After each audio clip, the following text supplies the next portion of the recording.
ছোটবেলা থেকে যেই জিহাদি চেতনা লালন করছি, প্রয়োগ আর বাস্তবায়নের জন্য সুযোগ তো পাচ্ছি না। তোরা না ঢুকলে ঢুকে যা, বাংলাদেশ দখল করার হুমকি দাও। মুসলমান কোন নির্দিষ্ট ভূখণ্ডের চিন্তা করে না, মুসলমানের চিন্তা গোটা দুনিয়াব্যাপী। আলহামদুলিল্লাহ, আমাদের স্বপ্ন বাস্তবায়ন শুরু হয়ে গেছে। তাকায়া দেখ, সিরিয়ায় কালিমার পতাকা উঠে গেছে, আফগানিস্তানে কালিমার পতাকা উঠে গেছে। আরে আমার দেশটি গোলাটিনের দখল করবি, বরং আমরা তো স্বপ্ন দেখি ইনশাআল্লাহ খুব শিগগির দিল্লির লালকেল্লায় আবারও কালিমার পতাকা পথ করবে ইনশাআল্লাহ।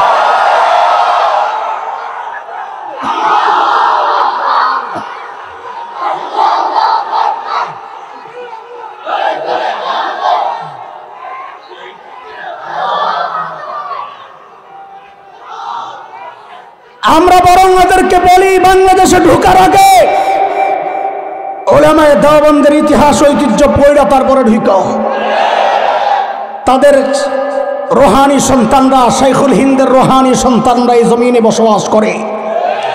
আমার কাবির আসলাফের ইতিহাস হচ্ছে, উলামায়ে দেওবন্দের রক্ত যখন এই ভূমিতে স্পর্শ করেছিল, ব্রিটিশ লাল কুত্তারা পালাতে বাধ্য হয়েছে। উলামায়ে দেওবন্দের রক্ত যখন আফগানিস্তানের জমিন স্পর্শ করেছিল, রাশিয়ার শেখ ভল্লুকেরা পালাতে বাধ্য হয়েছে। সাম্প্রতিক কালে তালেবানের শরীর হয়ে যখন আবার উলামায়ে দেওবন্দের রক্ত আফগানিস্তানের জমিন স্পর্শ করেছে, আমেরিকা, নেটো, লাল কুত্তারা ল্যাজ গুটায়া পালাতে বাধ্য হয়েছে। এটা হচ্ছে অতীতের ইতিহাস। নতুন প্রজন্মের নতুন পেগাম শুনে রাখ। আবার যদি সুযোগ আসে, তোদের পূর্বপুরুষরা তো পালাতে পেরেছে, আল্লাহর কসম এবার যদি সুযোগ পাই আর তাকে পালাতে দেওয়া হবে না, পালাতে দেওয়া হবে না। শয়তান রবের কথা শোনে নাই, বোঝা গেল মাথায় গেল নাই। চালাক না তো কি? একটু কথা বলেন। বাটপাররা কোনোদিন মানুষকে এক পদ্ধতিতে ধোঁকা দেয় না, ধরা পড়ে যাবে। এক এক সময় তার এক একটা। শয়তানও আল্লাহকে এই কথা বলেছে, আল্লাহ আমি আপনার বান্দাকে যে ধোঁকা দিব পদ্ধতি একটা গ্রহণ করব না। সূরা আরাফের 17 নম্বর আয়াত শয়তান বলছে, সুম্মা লাআতিয়ান্নাহুম মিন বাইনি আইদিহিম ওয়া মিন খালফিহিম وعن أيمانهم وعن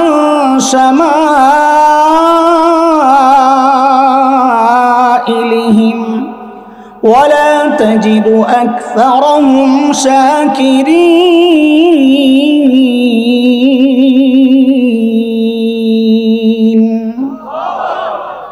যুবক, আমি দিক বলবো, তোমরা সংখ্যা বলবা। শয়তান বলে আমি ধোঁকা দিব সামনে দিয়ে। বলো বলো বলো বলো, সংখ্যা বলবা। সামনে দিয়ে, পেছন দিয়ে, ডান দিয়ে, বাম দিয়ে। কটা হইল? কোন কোন মুফাসসির বলেছেন শয়তানের এই হুমকির অর্থ হচ্ছে শয়তান মানুষকে ধোঁকা দেওয়ার ক্ষেত্রে কমপক্ষে 4টা পদ্ধতি গ্রহণ করবে। কয় পদ্ধতি? এর সপক্ষে দলিলও আসছে পরে, ঠিক 2 আয়াত পর, সূরা আরাফের 20-21 নম্বর আয়াত। আল্লাহ তাআলা আমাদের বাবা মাকে ধোঁকা দেওয়ার ক্ষেত্রেও যে শয়তান 4টা পদ্ধতি গ্রহণ করেছিল, আল্লাহ এটা দেখাইছে।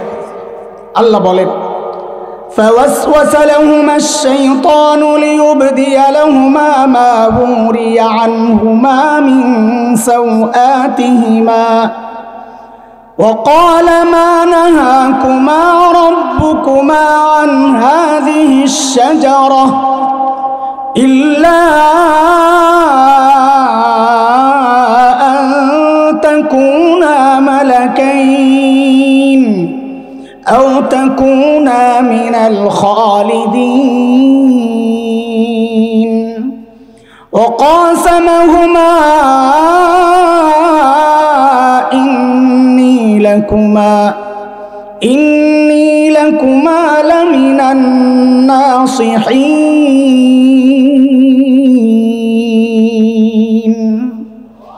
পদ্ধতি কয়টা?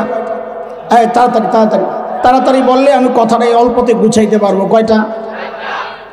আগে পদ্ধতিগুলোর নাম মুখস্থ করে, তাইলে দেখানো আমার জন্য সহজ হবে। শয়তান আমার বাবা মাকে ধোঁকা দেওয়ার ক্ষেত্রে কি কি পদ্ধতি গ্রহণ করেছে, ওই পদ্ধতিগুলো আপনাদের সামনে দেখায়া আমরা একটু দেখাবো যে এই সময়ে শয়তান ওই পদ্ধতিগুলো গ্রহণ করেই আমাকে আপনাকে এখন কিভাবে ধোঁকা দিচ্ছে। এটা হলো আজকের একটু মিল। বলেন পদ্ধতি কয়টা? পোলাপাইন মুখস্থ করবা, বলো। 1 নাম্বার অপব্যাখ্যা। বলেন বলেন পদ্ধতি কয়টা? 1 নাম্বার। আবার আবার 2 অপপ্রচার। শয়তানের ধোঁকা দেওয়ার পদ্ধতি 2 নাম্বার কি? 3 নাম্বার অপব্যাখ্যা টোপ টোপ। 3 নাম্বার কি? বলেন টোপ বুঝেন তো? আপনার এলাকায় মূলা হয় না? মূলা মূলা দেয় না? মূলা মূলা ঝুলায়, এটা মনে রাখতে পারবেন না মূলাটা ভালো করে? তো বলেন 3 নাম্বার কি? আরে মূলা কর। 3 নাম্বার কি? 4 নাম্বার নেক্সুরতে ধোকা। বলেন 4 নাম্বার পদ্ধতি। আমি আবারও জিজ্ঞেস করি, 1 নাম্বার অপব্যাখ্যা, মাশাআল্লাহ। 2 অপপ্রচার। 3 মূলা, সাবাস। 4 নেক্সুরতে ধোকা। চলেন আপনারা এই নামগুলো মুখস্থ রেখেন আর একটা একটা দেখতে থাকেন। শয়তান যায় সর্বপ্রথম ধোকা দিছে যেই পদ্ধতিতে, ওই পদ্ধতির নাম শয়তান যায় জিজ্ঞেস করতেছে, হুজুর ফল কেন খান না? হুজুর আমি বললাম, শয়তান বলে না আর কি, ভাব ওঠানোর জন্য কথা। ফল কেন খাচ্ছেন না? তো আমাদের বাবা মা বলেছেন, আল্লাহ নিষেধ করেছেন। তো শয়তান কি বলে? মা নাহাকুমা রাব্বুকুমা আন হাযিহিশ শাজারা আশ-শাজারা। ওলামারা তো সহজেই বুঝে যাবে, তলাবারা মারিফা না কেরার পেজ দিস। এবার আপনারা সাধারণরা বুঝেন।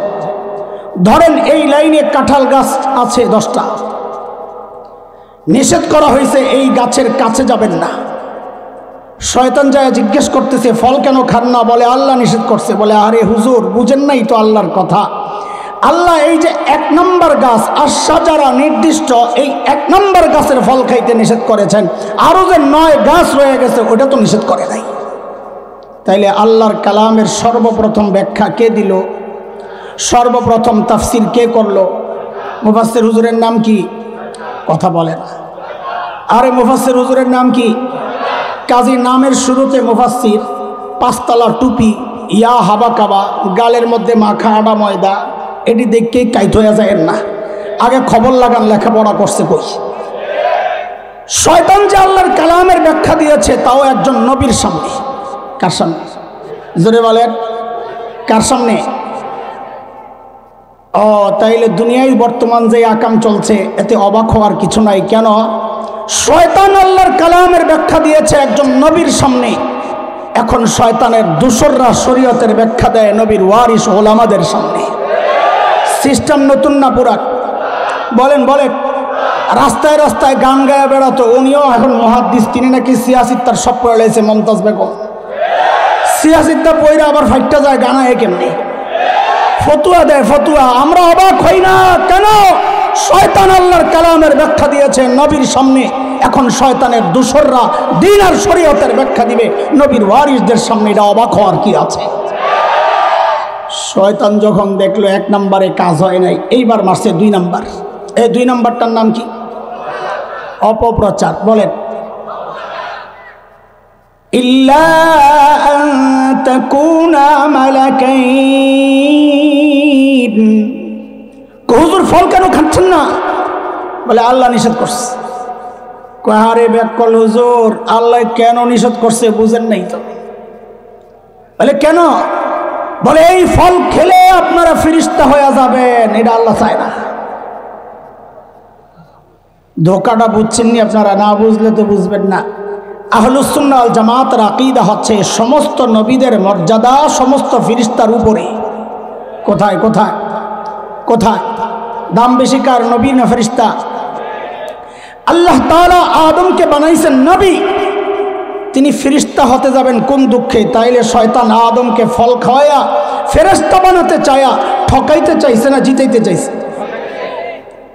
এই সিস্টেম এখনো চালু আছে। ছোটবেলায় আমার ব্রেন খুব সাফ ছিল নাকি মুরব্বীরা বলেন, ওস্তাদরা। তো যখন ছোট্ট আমি 6-7 বছর, আমরা ধানমন্ডিতে তখন যে বাসায় ভাড়া থাকতাম, আমি 80 দশকের শুরুর কথা বলছি। তো বাড়িওয়ালার মেয়েরা ছেলেরা আমাকে নিয়ে পড়াইতো বাংলা ইংরেজি, খুব মজা পাইতো। একবারে বললে পারে, আরে কী জিনিস এটা। তো আমার আম্মাকে বলতেন, খালাম্মা এই মেধাবী ছেলেটারে নষ্ট করেন না। নষ্ট বুঝছেন নি আপনারা কি? ওই যে আব্বা মাঝে মধ্যে মাদ্রাসা নিয়ে যায়, সায়েন্স ল্যাবরেটরিতে একটা মাদ্রাসা ছিল, এখন মার্কেট হয়েছে, ওখানে নিয়ে যায়। সপ্তাহে একদিন নিয়ে গেলে আর পাঁচ দিন আর যাই না, আমার খুঁজে পাওয়া যায় না। ওই বয়স চলতেছে তখন আমার। ওই সময় বলা হয়েছে আমাকে যেন মাদ্রাসায় দিয়ে নষ্ট না করা হয়, আমি বড় দেশ সেরা ডাক্তার হতে পারবো, ইঞ্জিনিয়ার হতে পারবো। এই চক্রান্ত এখনো চলছে ঘরে ঘরে। শয়তান চাইছে নবীকে ফেরেশতা বানাইতে, আর এখন শয়তানের দোসররা চায় আলেম না বানায় ডাক্তার আর ইঞ্জিনিয়ার বানাইতে। দেখেন ডাক্তার ইঞ্জিনিয়ার সব রাগ করেন না, আপনাকে শ্রদ্ধা, আপনি না হইলে আমি চলবো কেমনি। কিন্তু আমার যেই সন্তানকে আমি মাদ্রাসায় পড়াইতে চাই তাকে আপনি বাধা দিতে পারেন না। বাংলাদেশে বহু ডাক্তার বেকার ঘুরতেছে, আগে চাকরি দেন, এরপরে আমার ডাক্তার বানাইতে আইসেন। বহু ইঞ্জিনিয়ার বেকার ঘুরছে, আগে ওদেরকে চাকরি দেন, তারপর কি আলেমকে ডাক্তার বানাইতে আইসেন। এই জায়গায় আর কথা বললাম না। বলেন পদ্ধতি কয়টা? 1 নাম্বার, 2, 3 মুলা না। শয়তানের পর কি বলে? আও তাকুনা মিনাল খালিদিন।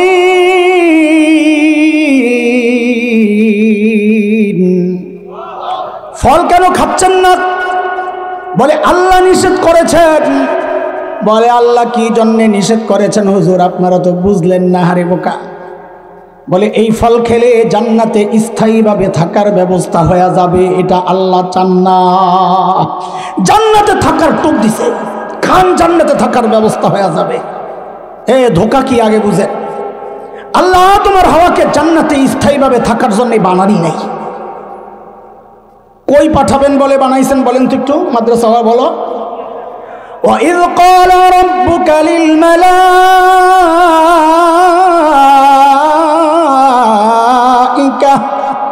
إِنِّي جَاعِلٌ فِي الْأَرْضِ خَلِيفَةً। আল্লাহ কই পাঠাবেন বলে বানাইছেন? জোরে জোরে কোথায়? দুনিয়ায় পাঠানোর জন্য বানাইলে মাঝখানে আবার জান্নাতে ঘুরাইতে নিছেন কি জন্যে? যে দুনিয়ায় করোনা চলতেছে, জান্নাত থেকে 2টা টিকা দিয়ে যান। কথা বলে না। বিশাল এলাকা, মাঝখানে কোনো গ্যাসের পাম্প নাই, গাড়ির গ্যাস লোড করে যান, তেল লইয়া যান, নাইলে রাস্তা আটকে যাবে, এই জন্যে কথা বলে না। তো জান্নাতে কি জন্য ঘুরাইতে নিছে? এর ছোট্ট 2টা ব্যাখ্যা বলি, কারণ সময় কম। গ্রামের মেয়েরা যখন মুরগি আনে পালার জন্যে, বাজার থেকে নতুন আনছে, আইনাই কিন্তু মুরগিটারে ছেড়ে দেয় না, কদিন বাইন্দা রাখে, আদার টাদার দেয়। কেন? মুরগি বাড়িছে নে, বাড়িছে নে। আল্লাহ আমার বাবারে বানাইছেন জান্নাতের জন্যই, দুনিয়ায় পাঠাইবেন যে কয়দিন জান্নাতে আটকায় রাখছেন, বাড়িটা চিন্না যান, যাই আবার ঘুরে মুড়ে আয়া বুঝেন। আরে বুঝছেন নি কথা? কিন্তু এর চেয়েও সুন্দর জবাব দিচ্ছেন মুফাসসিররা আরেকটা, সেটা হচ্ছে সূরা তাওবার 111 নম্বর আয়াতে আল্লাহ আমার আর আপনার কাছে জান্নাত বিক্রির প্রস্তাব দিছেন। কিনতে রাজি নি? কে কে রাজি দেখি তো? আল্লাহু আকবার, মাশাআল্লাহ, হাত নামান। এই জান্নাত যে কেনার জন্য রাজি, জান্নাত দেখছেন আপনারা? হ্যাঁ, না দেখে কিনতে রাজি। ওই জন্যই তো নাস্তিক মুরতাদরা বলে আমরা নাকি অন্ধবিশ্বাসী, যা শুনি তাই বলে বিশ্বাস করি। অন্ধবিশ্বাসী না বুঝে শুনে বিশ্বাসী? কই বুঝে শুনে বিশ্বাসী হইলেন? জান্নাত তো না দেখে কেনার জন্য রেডি হয়ে গেলেন। রাখেন নিয়ে না বুঝা খালি বড় বড় করে। আপনাকে মুরাদনগর মেয়েরে বিয়ে দিলে শ্বশুর বাড়ি দেখার জন্য কে যায়, মেয়ে না গার্জিয়ান? হ্যাঁ, তাহলে তো মুরাদনগরে মেয়েরা ভালো। কিন্তু ঢাকায় 2 রকম মেয়ে আছে। একরকম মেয়ে হচ্ছে মা বাবার বাধ্য সন্তান, ওর সামনে বিয়ের আলাপ হইলেও লজ্জায় চলে যায় আরেক ঘরে। সমবয়সী কাউকে পাঠায়া দেয়, আম্মু আব্বাকে, আব্বা আব্বুকে বলো আমার দেখার দরকার নাই, শোনার দরকার নাই, জানার দরকার নাই, ওনারা দেখলেই আমার চলবে। কিন্তু আরেক রকম মেয়ে আছে, গভীর রাতে শাহবাগের স্লোগান কন্যা বেড়াগুলোকে বয়ে বয়ে বিড়ি খায়। ওর সামনে যদি কওয়া হয় তোর জন্য বিয়ে দেখতেছি, একটা ছেলে পছন্দ আমাদের, ও বলবে আমাকে একটু সময় দিতে হবে, বেটার অপশন চুজ করার একটু সুযোগ আমি চাই। আমার আগেরটা ভালো হবে না এটা ভালো হবে, আমি একটু দেখে নিতে। আমি আপনাদেরকে জিজ্ঞেস করি, আপনারা মা বাবার বাধ্য সন্তান না অবাধ্য সন্তান? তাইলে তো কোনো কথাই নাই। আল্লাহ আমার বাবা মাকে জান্নাত থেকে কেন ঘুরায় আনছেন? যেন কিয়ামত পর্যন্ত নাস্তিক মুরতাদদের জবান বন্ধ হয়ে যায় যে আমরা জান্নাত না দেখে কেনার জন্য রেডি হই নাই, বরং আমরা মা বাবার বাধ্য সন্তান। আমাদের বড় আদম জান্নাত দেখছেন, আমাদের মা হওয়া জান্নাত দেখছেন, আমাদের আর দেখার দরকার নেই। তিনটা দিয়া যখন দেখছে শয়তান কাম হয় না, বুঝছি রে হুজুর তো বড় করা। হুজুর আপনারা সাইজ করার রাস্তা আমার কাছে আছে। আপনি জায়নামাজের প্রতি আপনার দুর্বলতা আমি জানি, তাহাজ্জুদের প্রতি দুর্বলতা আমি জানি, হিজাবের প্রতি দুর্বলতা আমার জানা, টুপির প্রতি দুর্বলতা আমার জানা। এই জন্যে দেখবেন বহু আল্লাহর বান্দা সারা জিন্দেগি ইসলামের বিরুদ্ধে, কিন্তু যেই দেখবেন নির্বাচন আসে আস্তে টুপি টাপি লাগায় হাসান বস্তি হয়ে যায়। কারণ ও জানে এই টুপির প্রতি দুর্বলতা আছে দেশের মানুষের। এটা হচ্ছে এক সুরতে ধোকা। খেয়াল করে দেখবেন হিজাব টিজাব লাগায় আর আবে অবশ্যই হয়ে যায়। গমির থেকে উঠেই বলে খালি যায় নামাজ খোঁজে, সুবহানাল্লাহ। আরেকজন তো প্রতি রাতে 80 রাকাত তাহাজ্জুদ করে, সুবহানাল্লাহ। আমি তো পীর পাল্টানো নিয়ত করছিলাম যে এই বেটার কাছে মুড়ি দেওয়া দরকার, কারণ আমার যত পীর আছে কেউ 80 রাকাত তাহাজ্জুদ পড়ে বলে আমার জানা নাই। যে নিয়ত করছি পীর পাল্টাবো, হঠাৎ শুনি পীর সাহেব পালায়া গেছে, এখন কেলুম কাল্লো। এই পদ্ধতি শিখছে কার থেকে? শয়তান যেই দেখছে একটাও কাজ হয় নাই, এইবার শুরু করছে নেক্সট সুরতে ধোকা। কি সেটা? অকাসমাহুমা ইন্নী লাকুমা লামিনান নাসিহিন।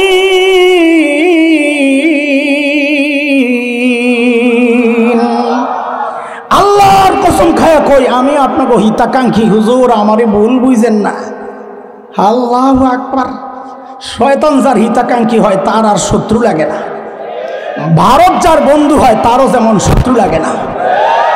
এই 16 বছর আমাদেরকে শুধু এই বয়ান গেলানো হয়েছে, ভারত আমাদের বন্ধু। বন্ধু কত কিছু দেয়, সুবহানাল্লাহ। গরু দেয়, আলু দেয়, চিনি দেয়, পেঁয়াজ দেয়, দেয় আর দেয়, দেয় আর দেয়। যেই বাংলাদেশ থেকে যাওয়ার মাখন যাওয়ার পাইপটা পোলাবেন 5 তারিখে কাইটা দিল, সব দেওয়া বন্ধ করে এখন খালি হুমকি দেয়, হুমকি দেয়, হুমকি দেয়। শুরুতে খুব গরম, পেজ দিবে না, আমরা বলি দিস না, তোকে পেজ লাগবো না। কেন? আমগো আপাই শিখাইয়া গেছে পেজ ছাড়াও তরকারি রান্ধন যায়, খামো না তোকে পেজ। যেই মেরুদণ্ড সোজা করে একটু বইছি, লাগবো না পেজ। এখন দেখি বস্তা সামনে লইয়া বয়া বয়া কান্দে।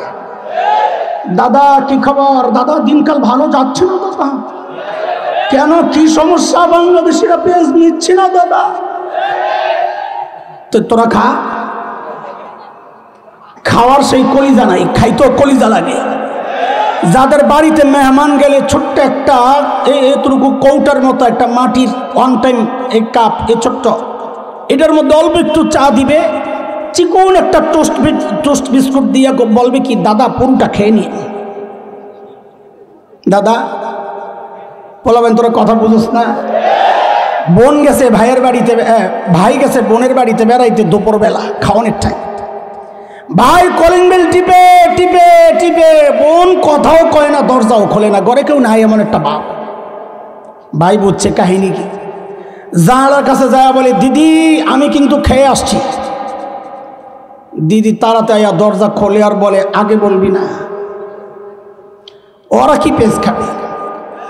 এই জন্যে মাঝে মধ্যে ওদের কলিজা শুকাইতে শুকাইতে তো হাড্ডি হয়ে গেছে, রুচি এত নোংরা। মাঝে মধ্যে যখন দেখি সীমান্তে এসে আমার দেশে ঢুকার একটা ভাব লইতেছে, আমি কই এই মুহূর্ত গোনাই। কেন? আরেকটা দেশ দখল করার মতো উন্নত চরিত্র, উঁচু মানসিকতা, শক্তিশালী মানসিকতা লাগে। যাদের রুচি এত নোংরা, এরা আরেক দেশ দখল করার মতো হিম্মত রাখে না। এজন্য আমরা যখন দেখি আমাদের দেশ দখলের হুমকি দেয়, কে কি অবস্থা জানি না, আমি কিন্তু ভয় পাই না। কেন? আমি জানি এটা সম্ভব না ওদের জন্যে। বরং তাদেরকে বলি কি বাংলাদেশ দখল করার আগে নিজেদের হাগার জায়গা ঠিক করে এখনো রাস্তাঘাটে মলত্যাগ করে। বিশ্বাস করেন না আপনারা, আমরা যখন দেওবন্দে যাচ্ছিলাম তখন দেখছি আল্লাহ ট্রেন লম্বা সফর 36 ঘন্টা, আমাদের যেই ট্রেনে উঠছিলাম অমৃতসরে দিন যায় রাত আসে, রাত যায় দিন আসে, সময় তো যায় না। সকাল হইলেই জানালার কাছে যাইতাম নতুন এলাকা দেখার জন্য। আয় আল্লাহ, মাঝে মধ্যে যাইয়া জানালার কাছে যাই তো লজ্জায় চোখ ফিরাই নিতাম। এই কি অবস্থা! কেন? দেখতাম কি রেল লাইনে লাইন ধইরা বইছে ফ্যামিলি প্যাকেজ,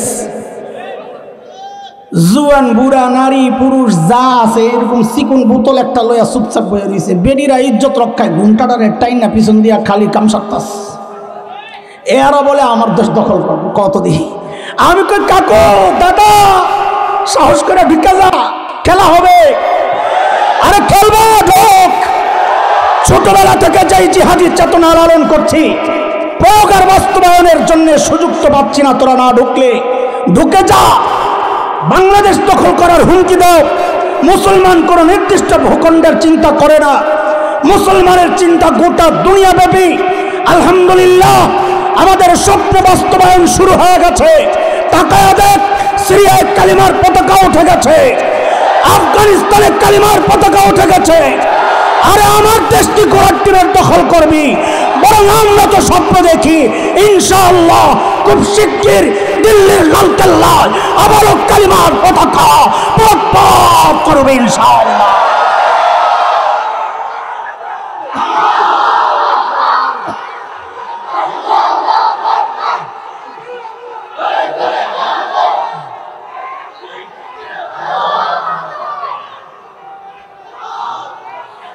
আমরা বরং ওদেরকে বলি বাংলাদেশে ঢোকার আগে উলামায়ে দেওবন্দের ইতিহাস ঐতিহ্য পড়া তারপরে ঢুকাও। তাদের রোহানি সন্তানরা, শাইখুল হিন্দের রোহানি সন্তানরা এই জমিনে বসবাস করে। আমার কাবির আসলাফের ইতিহাস হচ্ছে উলামায়ে দেওবন্দের রক্ত যখন এই ভূমিতে স্পর্শ করেছিল, ব্রিটিশ লাল কুত্তারা পালাতে বাধ্য হয়েছে। উলামায়ে দেওবন্দের রক্ত যখন আফগানিস্তানের জমিন স্পর্শ করেছিল, রাশিয়ার শেখ ভল্লুকেরা পালাতে বাধ্য হয়েছে। সাম্প্রতিক কালে তালেবানের শরীর হয়ে যখন আবার উলামায়ে দেওবন্দের রক্ত আফগানিস্তানের জমিন স্পর্শ করেছে, আমেরিকা নেটো লাল কুত্তারা ল্যাজ গুটায়া পালাতে বাধ্য হয়েছে। এটা হচ্ছে অতীতের ইতিহাস।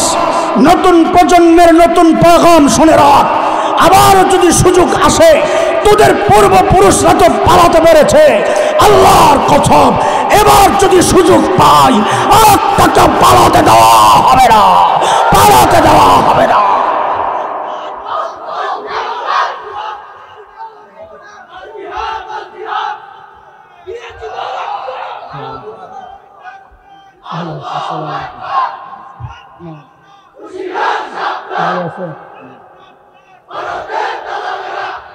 মুহতারাম হাজরিন, পদ্ধতি গড়া তাড়াতাড়ি কও, পোলাবাই সময় কম মনে আসেনি? এক নম্বর,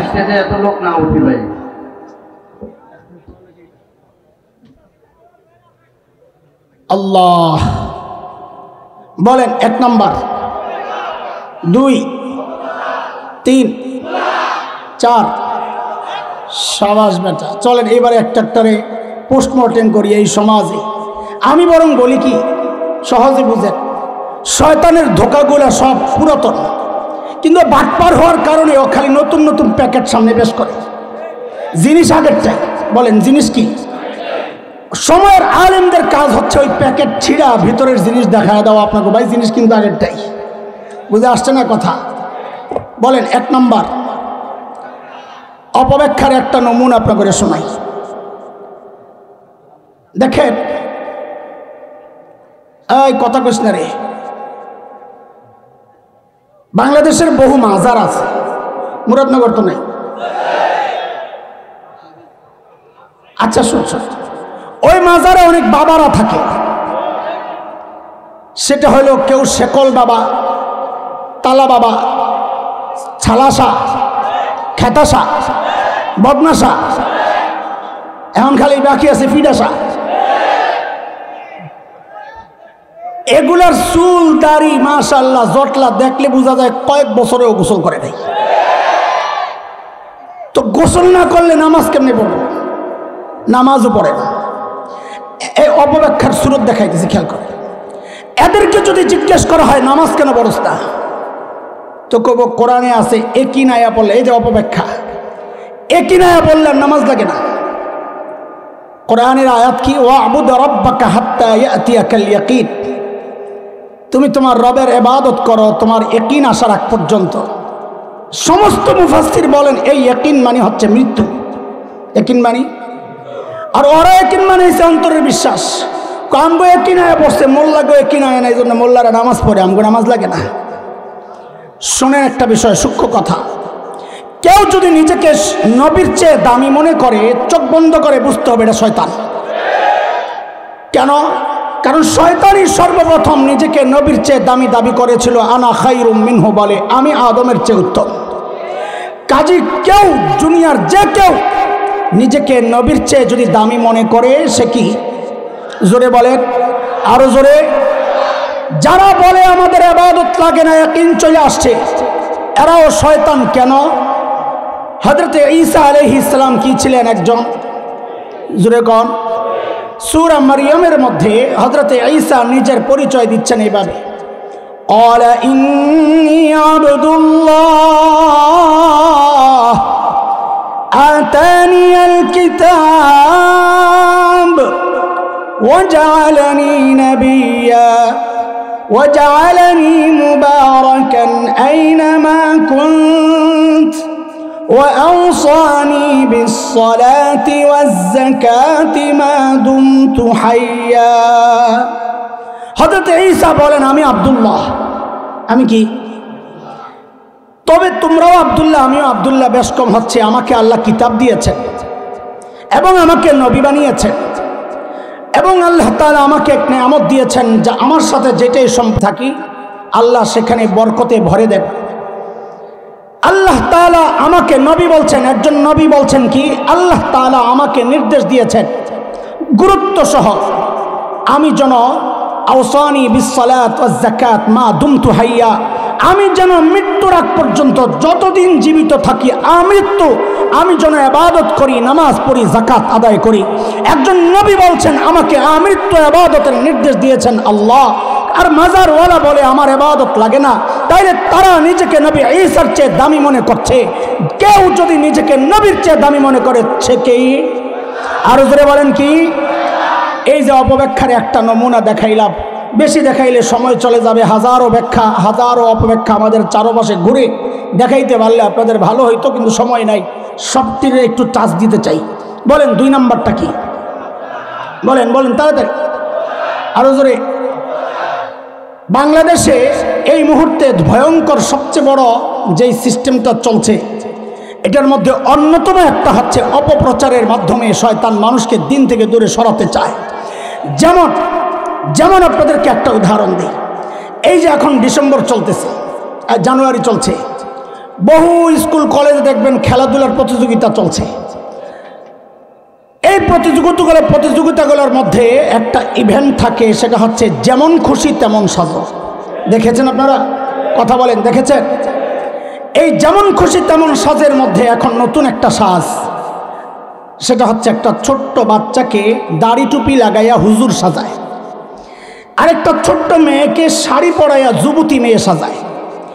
এই ছোট্ট হুজুর এবং ওই যুবতী মেয়ে বিচারক এবং অডিয়েন্সের সামনে যায় অভিনয় করে দেখায় কি, ওই হুজুরটা ওই মেয়ের শাড়ি ধরে টানাটানি করে। কি বুঝায় ওরা? এটা হচ্ছে 71-এর চিত্র। 71-এ এই দাড়িওয়ালা টুপিওয়ালা রাজাকারেরা আমাদের মা বোনদের ইজ্জত এইভাবে হরণ করেছে। উদাহরণ নম্বর 2, খালি শুনতে থাকেন। উদাহরণ নম্বর 2, বাংলাদেশের টেলিভিশন সিনেমা, এগুলোতে যে নাটক সিনেমা হয়, 2টা চরিত্র থাকে, একটা ভিলেন আর একটা নায়ক। নায়ক দিয়া সমাজের সব ভালো কাজগুলো ওরা সাজায়, আর ভিলেনকে দেয়া সমাজের সব নিকৃষ্ট কুৎসিত কাজগুলো করায়। ইদানিং আমরা শুনতে পাচ্ছি ওই ভিলেন সাজাইতে গিয়ে ওরা ভিলেনের মাথায় একটা টুপি লাগায়া দেয়, মুখে একটু দাড়ি লাগায়া দেয়। উদাহরণ নম্বর 3, 2013-র কথা আপনাদের মনে থাকার কথা, ঢাকার শাহবাগে গণজাগরণ মঞ্চ বসেছিল, মনে আছে? দাবি কি? যুদ্ধাপরাধীদের বিচার ত্বরান্বিত করার দাবিতে।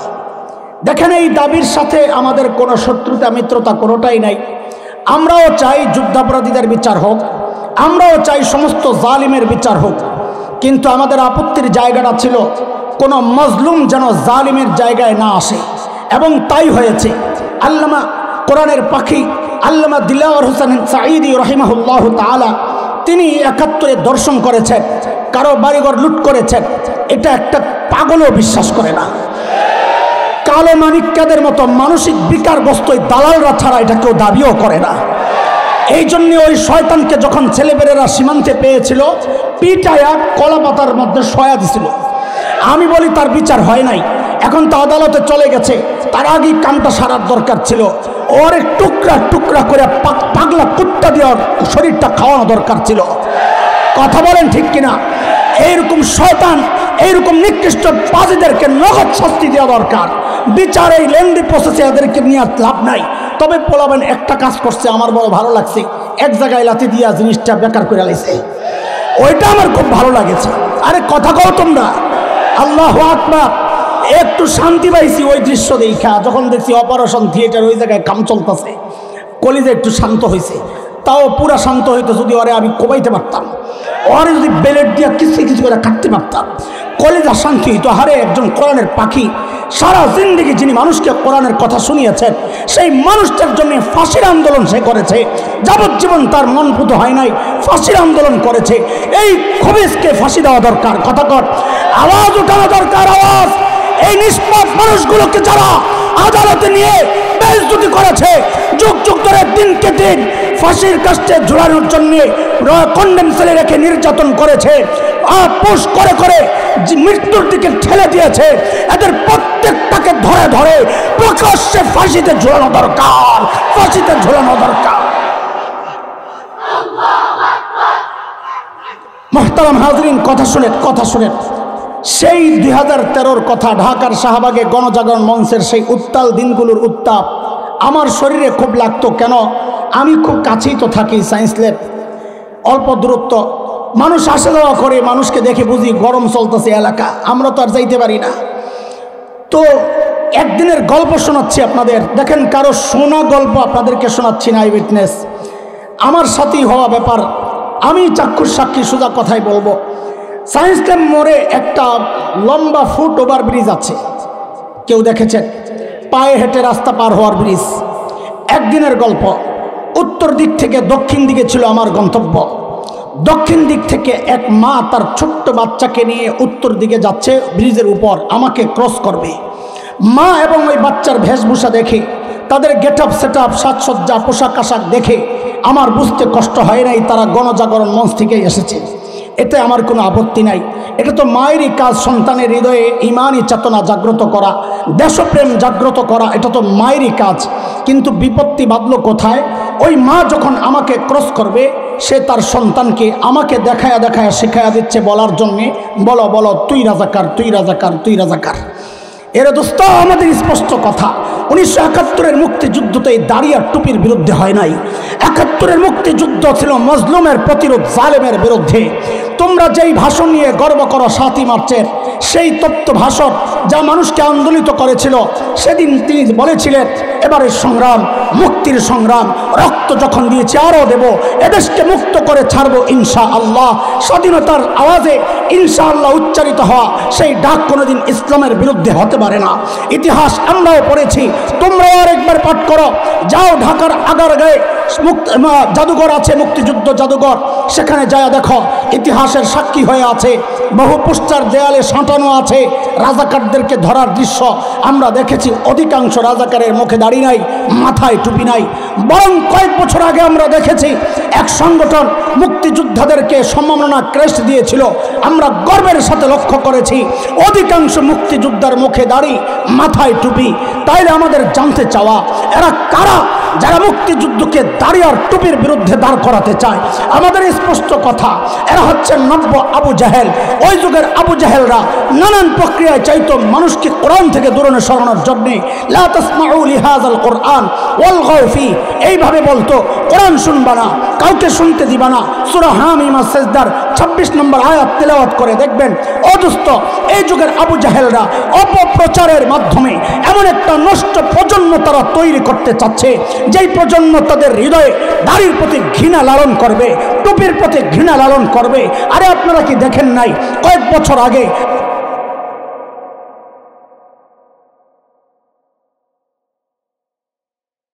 মানুষটার উপর পাহাড়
যুদ্ধ হবে।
কয়টা জোরে ক জোরে ক কয়টা? 1 নাম্বার, 2 নাম্বার, 3 নাম্বার। মূলার কথাটা কমু না, কারণ কইলে আমরা কান্দে পড়ে।